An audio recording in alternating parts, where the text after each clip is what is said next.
Saya Stefani Malsaharja dengan PM 009 akan merangkum apa yang telah saya pelajari di BMS 2 Anatomi ini. Di BMS 2 Anatomi ini terdapat 3 topik besar, yaitu sistem pencernaan kepala dan mulut, sistem kardiovaskular, dan sistem limfoid. Pertama, saya akan menjelaskan tentang mulut. Di dalam mulut itu terdapat lidah, kelenjar saliva, hard plate, dan soft plate. Lidah itu memiliki 2 jenis otot, yaitu otot ekstrinsik dan otot intrinsik. Otot ekstrinsiknya terdiri dari genioglossus, palatoglossus, styloglossus, dan hyoglossus. Sedangkan otot intrinsiknya terdiri dari superior longitudinal, vertikal, transverse, dan inferior longitudinal. Semua otot yang ada di lidah ini dipersarafi oleh syaraf hipoglossus, kecuali palatoglossus yang dipersarafi oleh syaraf vagus. Untuk persyarafan di lidah sendiri itu ada dibagi menjadi 2 bagian. 2/3 anterior lidah dipersarafi oleh facial nerve untuk pengecapannya dan mandibular nerve untuk general sensorinya. Sedangkan untuk 1/3 posteriornya dipersarafi oleh glossopharyngeal nerve untuk pengecapan dan general sensorinya. Selanjutnya adalah kelenjar saliva. Kelenjar saliva yang saya sebutkan ini merupakan kelenjar saliva mayor yang berperan penting dalam produksi saliva di mulut kita. Untuk kelenjar parotis yang berada di luar mulut itu dipersyarafi oleh syaraf glossopharyngeus. Sedangkan untuk 2 kelenjar lainnya yaitu submandibular dan sublingual yang berada di dalam mulut disyarafi oleh syaraf facial. Selanjutnya ada hard plate. Hard plate ini merupakan struktur yang memisahkan rongga hidung dan rongga mulut. Untuk 3/4 anterior hard plate dibentuk oleh processus palatina dan 1/4 posterior hard plate dibentuk oleh horizontal plate. Kemudian ada soft plate. Soft plate ini terdiri dari 5 otot, yaitu otot tensor velipalatini, levator velipalatini yang berasal dari basis krani, palatoglossus, palatopharyngeus yang berasal dari lidah dan faring, dan musculus uvula yang berhubungan dengan uvula. Untuk semua otot soft plate ini dipersyarafi oleh otot vagus, kecuali tensor velipalatini yang dipersyarafi oleh nervus mandibula. Berikutnya ada faring. Faring ini memiliki batas atas yaitu dasar tengkorak atau basis krani dan batas bawah yaitu esophagus atau cervical vertebrae ke-1. Faring dibagi menjadi 3 bagian, yaitu nasofaring yang berhubungan dengan hidung, orofaring yang berhubungan dengan mulut, dan laryngofaring yang berhubungan dengan laring. Faring memiliki 2 jenis otot, yaitu otot constrictor yang terdiri dari superior constrictor, middle constrictor, dan inferior constrictor, dan otot longitudinal yang terdiri dari stylopharyngeus, salpingopharyngeus, dan palatopharyngeus. Untuk semua otot di faring ini dipersyarafi oleh otot vagus, kecuali stylopharyngeus yang dipersyarafi oleh glossopharyngeus. Sekarang saya akan menjelaskan tentang kardiovaskular system. Kardiovaskular system yang pertama saya akan menjelaskan tentang jantung. Jantung ini terletak di mediastinum, yaitu ruangan di antara paru-paru.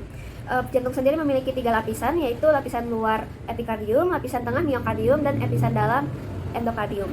Untuk perikardium merupakan suatu lapisan yang membungkus jantung. Dia ini merupakan bagian dari epikardium. Berikutnya saya akan menjelaskan tentang pembuluh darah besar yang ada di jantung. Untuk yang masuk ke atrium kanan ada superior and inferior vena cava. Untuk yang keluar dari ventricle kanan ada left and right pulmonary artery. Dan untuk yang dari paru-paru ada pulmonary vein. Pulmonary vein ini merupakan vena satu-satunya yang membawa darah dengan oksigen. Lalu yang keluar dari ventricle kiri ada arch of aorta. Arch of aorta ini bercabang menjadi 3 lagi, yaitu brachiocephalic trunk yang nantinya akan bercabang menjadi right common carotid artery dan right subclavian artery, left common carotid artery yang akan ke leher dan kepala bagian kiri, dan left subclavian artery yang akan ke upper limb bagian kiri. Selanjutnya saya akan menjelaskan tentang suplai darah ke otak dan drainase vena di otak. Untuk suplai darah di otak itu melalui 2 jalur. Yang pertama dari brachiocephalic trunk, lalu dia bercabang menjadi right vertebral artery dan masuk ke transverse foramen dari cervical vertebra. Kemudian baru masuk ke cranial cavity. Untuk jalan yang kedua itu dari common carotid artery, lalu dia bercabang menjadi right and left internal carotid artery dan masuk ke otak melalui jugular canal. Untuk drainase vena pada otak, di tengah kepala atau di tengah otak itu terdapat superior sagittal sinus yang dibentuk oleh falx cerebri. Di bagian posterior sagittal sinus itu terdapat transverse sinus dan ada juga inferior sagittal sinus yang terletak di bawah superior sagittal sinus. Cavernous sinus merupakan vena yang merendam dan memberi suplai ke pituitary gland. Terdapat juga lapisan di bagian bawah disebut tentorium cerebri. Superior petrosal sinus itu berfungsi untuk mengumpulkan atau mendrainase cairan-cairan yang dikeluarkan oleh otak. Cairan yang keluar tersebut dibawa oleh right sigmoid sinus dan ketika sudah melewati jugular foramen menjadi right internal jugular vein untuk yang bagian kanan, dan untuk yang bagian kiri adalah left internal jugular vein. Di dalam otak itu ada yang namanya circle of Willis. Circle of Willis ini terdiri dari anterior cerebral artery yang bercabang ke depan untuk mensuplai otak bagian depan. Selanjutnya ada middle cerebral arteries kanan dan kiri yang berfungsi untuk mensuplai otak yang ada di bagian tengah. Dan terakhir ada posterior cerebral artery yang berfungsi untuk mensuplai otak bagian belakang. Selanjutnya ada suplai darah ke orbit. Suplai darah ke orbit ini melalui internal carotid artery. Internal carotid artery selanjutnya akan bercabang menjadi ophthalmic artery dan bercabang lagi menjadi central artery of retina dan arteri yang mensuplai kulit, area orbit dan kelopak mata seperti lacrimal artery, supraorbital artery, supraclavicular artery, serta anterior dan posterior ethmoidal artery. Untuk drainase venusnya itu melalui ophthalmic vein. Lalu ophthalmic vein ini akan bercabang menjadi facial vein dan cavernous vein. Selanjutnya ada suplai darah ke wajah dan scalp. Untuk suplai darah ke wajah itu melalui external carotid artery. External carotid artery nantinya akan bercabang menjadi facial artery dan maxillary artery. Facial artery akan bercabang menjadi superior and inferior labial artery dan angular artery. Sedangkan maxillary artery akan bercabang menjadi infraorbital artery dan inferior alveolar artery. Inferior alveolar artery ini nantinya akan bercabang lagi menjadi mental artery. Untuk scalp itu suplai darahnya berasal dari inferior carotid artery yang bercabang menjadi ophthalmic artery, lalu bercabang lagi menjadi supraorbital artery, supratrochlear artery, dan lacrimal artery. Scalp ini juga diberi suplai darah oleh external carotid artery. External carotid artery ini akan bercabang menjadi superficial temporal artery, posterior auricular artery, dan occipital artery. Kemudian saya akan menjelaskan tentang suplai darah ke nasal cavity. Di nasal cavity ini dibagi menjadi dua, lateral wall dan septum. Lateral wall dan septum ini sama-sama diberi suplai darah oleh ophthalmic artery dan maxillary artery. Ophthalmic artery bercabang menjadi anterior and posterior ethmoidal arteries dan maxillary arterinya bercabang menjadi sphenopalatine artery dan greater palatine artery. Selanjutnya ada suplai darah ke palatum. Palatum ini untuk palatum durum atau hard plate dan soft plate atau palatum mole.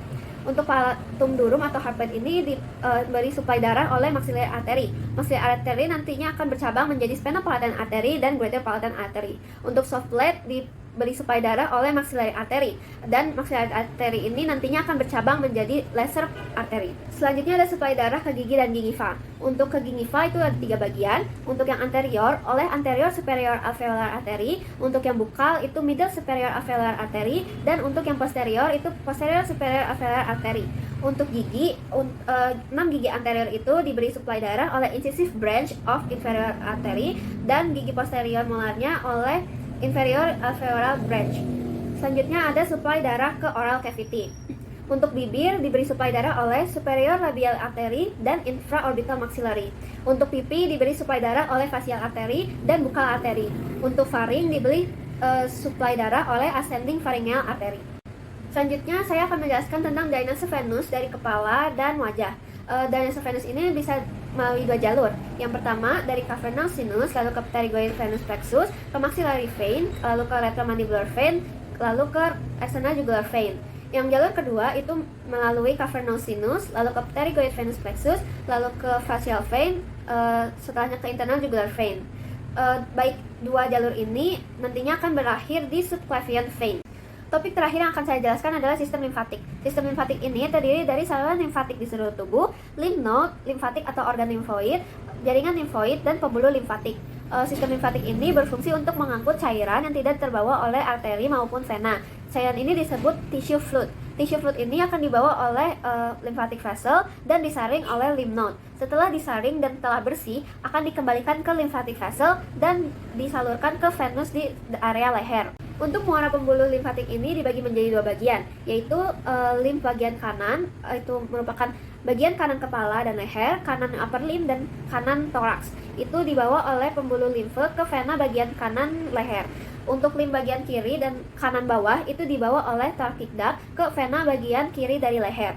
Selanjutnya saya akan menjelaskan tentang lymph nodes yang ada di kepala dan leher. Untuk lymph nodes yang ada di kepala dan leher ini dibagi menjadi 2. Ada superficial lymph nodes dan deep cervical lymph nodes. Untuk superficial lymph nodes ini dibagi menjadi 2 bagian, bagian wajah dan bagian scalp. Untuk bagian wajah dibagi menjadi 3, yaitu preauricular nodes dan parotid nodes. Itu mendrainase limfatik dari bagian depan auricle, anterolateral scalp, upper half of the face, eyelid, dan pipi. Untuk submandibular nodes itu mendrainase limfatik dari gingiva, lidah, dan gigi. Untuk submental nodes itu mendrainase limfatik dari bagian bawah wajah, lower lip, dagu, dasar mulut, ujung lidah, dan gigi bagian bawah. Untuk bagian scalp itu dibagi menjadi 2, ada occipital nodes yang mendrainase limfatik dari posterior scalp dan leher, dan mastoid nodes yang mendrainase limfatik dari posterolateral half of the scalp. Selanjutnya ada deep cervical lymph nodes. Deep cervical lymph nodes ini dibagi menjadi 2, yaitu jugulo-digastric nodes yang menerima limfatik drainase dari tonsil dan tonsillar legio, dan jugulo omohyoid nodes yang menerima limfatik drainase dari lidah. Sekian penjelasan yang dapat saya berikan untuk BMS 2 anatomi ini. Untuk kesalahan dan kekurangannya saya mohon maaf. Terima kasih.